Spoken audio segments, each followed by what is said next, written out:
Me formei. E agora? O que eu faço da minha vida?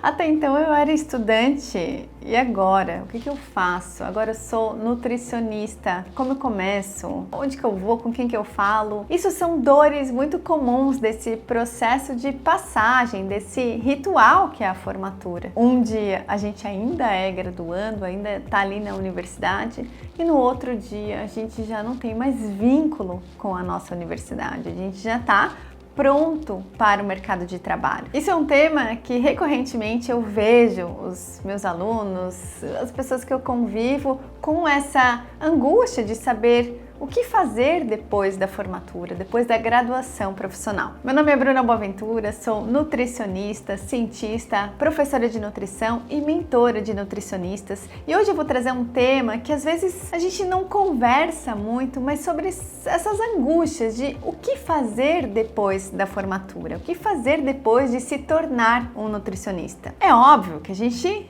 está sedento para praticar a nutrição, para ganhar dinheiro, para exercitar tudo aquilo que a gente aprendeu durante a nossa graduação. Mas depois da graduação, além de trabalhar, também é para a gente refletir aonde que a gente vai dedicar os nossos estudos continuados. Afinal, todo profissional de saúde, ele precisa sempre se aprimorar. E a gente sabe que a graduação, ela não vai preparar a gente especificamente para nossa área de atuação predileta, para aquilo que a gente se encanta. Por exemplo, alguém que gosta muito de nutrição esportiva, não vai ser só com a graduação que a pessoa vai se sentir confiante de atender nesse nicho de trabalho. Ou seja, a gente sempre vai precisar buscar elementos que vão nos dá mais segurança técnica, especialmente para lidar com a área de nutrição que a gente escolheu para atuar. Sendo assim, a gente tem uma variedade de possibilidades de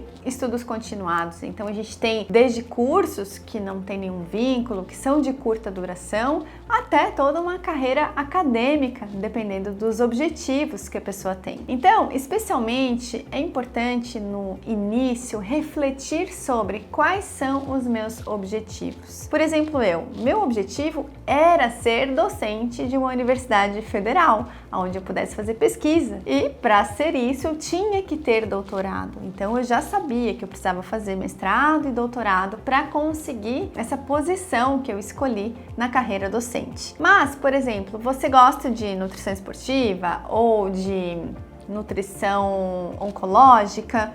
Você vai precisar buscar elementos que vão te dar sustentação para trabalhar nessas áreas. Os cursos de curta duração, eles são cursos que a gente faz para se atualizar em alguma determinada área, cursos que a gente pode até fazer inclusive em outras áreas que não necessariamente da nutrição, mas muitas vezes não são cursos que a gente é capacitado para lidar com uma certa área. Então, por exemplo, eu vou trabalhar com transtornos alimentares. Não é num curso de final de semana que eu vou ser preparado ou capacitado para lidar com a complexidade que é um paciente com transtorno alimentar. Então, entendam que às vezes a gente vai definir a escolha de um curso, né? Tudo que vem depois da graduação se chama pós-graduação.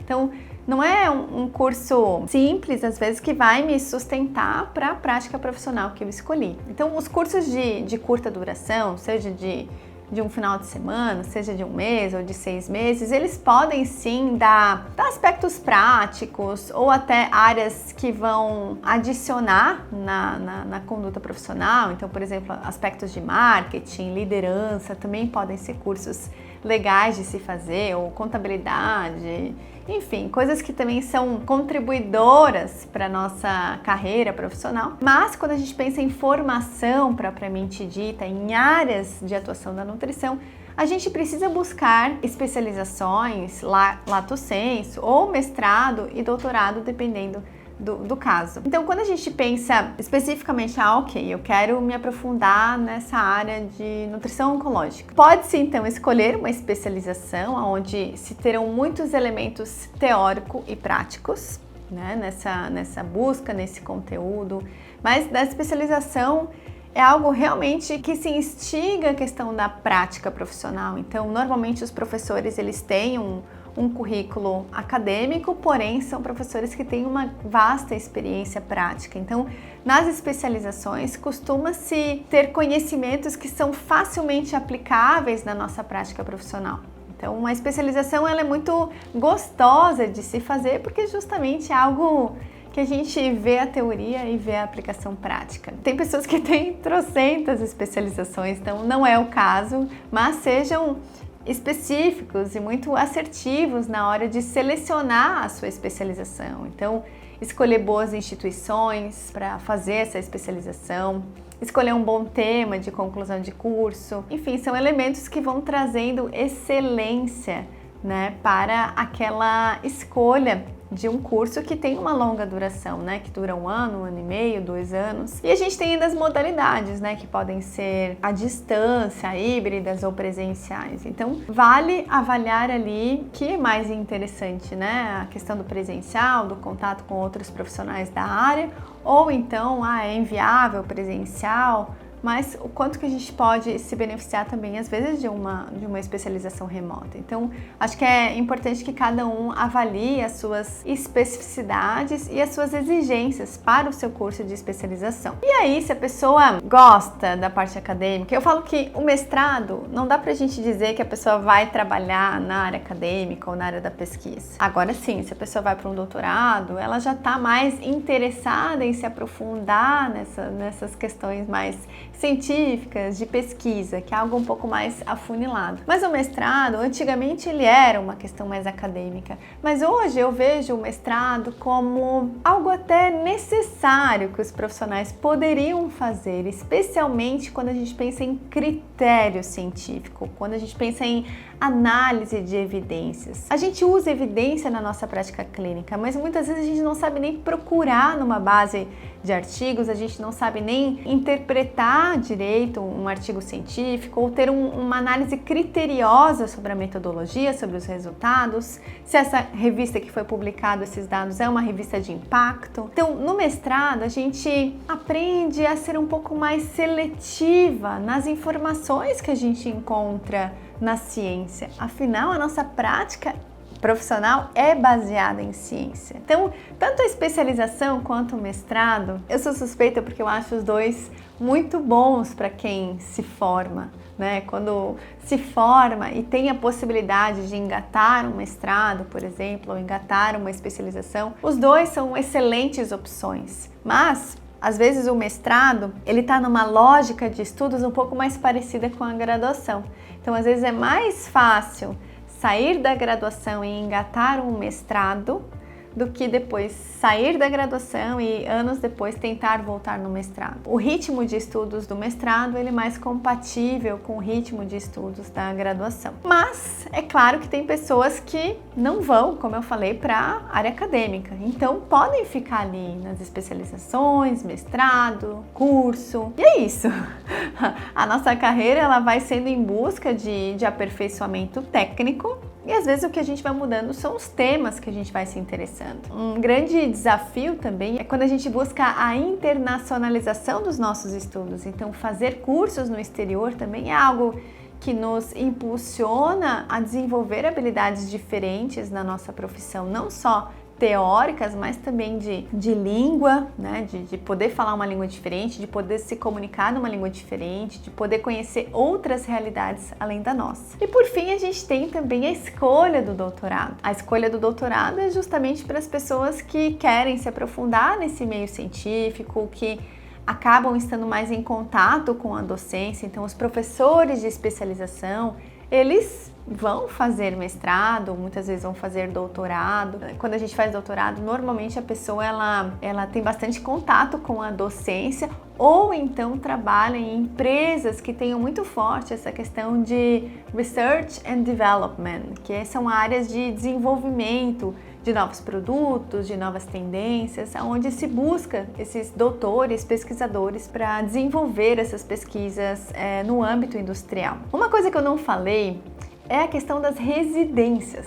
A gente tem hoje na nutrição muitas residências profissionais também, que Não era algo tão comum antigamente, mas a gente tem residências para quem vai mais para a área de saúde pública ou residências mais na área de clínica, e as residências também são consideradas uma espécie de especialização, e é uma especialização que é remunerada muitas vezes. Então também é algo bem interessante quando se quer se aprofundar em um tema de trabalho. Então, por exemplo, gostei muito da área de materno-infantil na graduação e queria me aprofundar. Ao invés de fazer uma especialização em materno-infantil, eu posso fazer uma residência em saúde da mulher e da criança, por exemplo, onde eu vou aprofundar também nesses estudos clínicos sobre esses ciclos da vida especificamente. Então percebam que a gente tem muitas possibilidades de aprimoramento pós a finalização da nossa graduação. Quando a gente se forma, a gente não está totalmente preparado,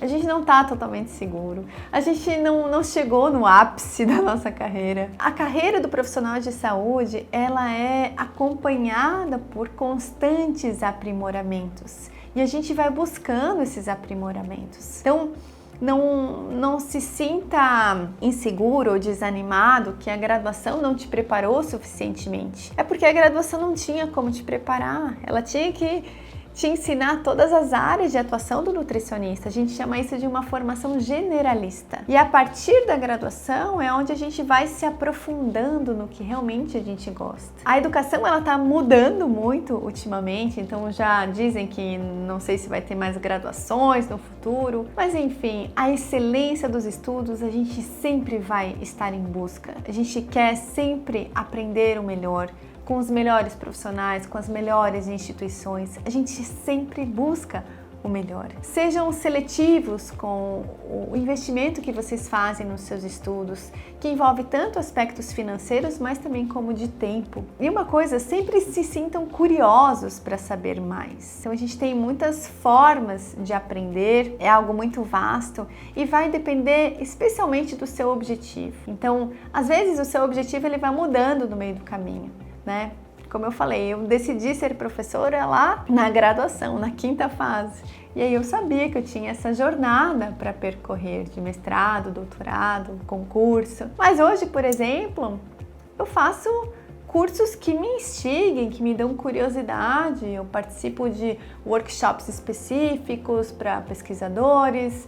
Eu participo de eventos muito bem selecionados em instituições de renome. Busco um pós-doutorado para eu fazer, para aprimorar um pouco mais. Então a gente vai chegando em patamares que a gente vai sendo muito seletivo. Então não é uma questão de quanto mais melhor. Eu tenho 10 especializações. E daí? Às vezes a gente tem um conhecimento tão amplo e tão superficial. Conheça-se, entenda o que te encanta, vá em busca.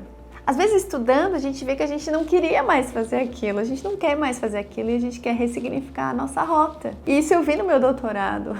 No meu doutorado foi o fim de um grande começo para uma outra jornada profissional. Então se sintam instigados, porque quando acaba a graduação, quando a gente se forma, se abre uma oportunidade imensa de novas possibilidades, de novos conhecimentos, de novas buscas para a sua profissão. Se você gostou desse conteúdo, se você se sentiu inspirado, aproveita e me segue aqui no canal.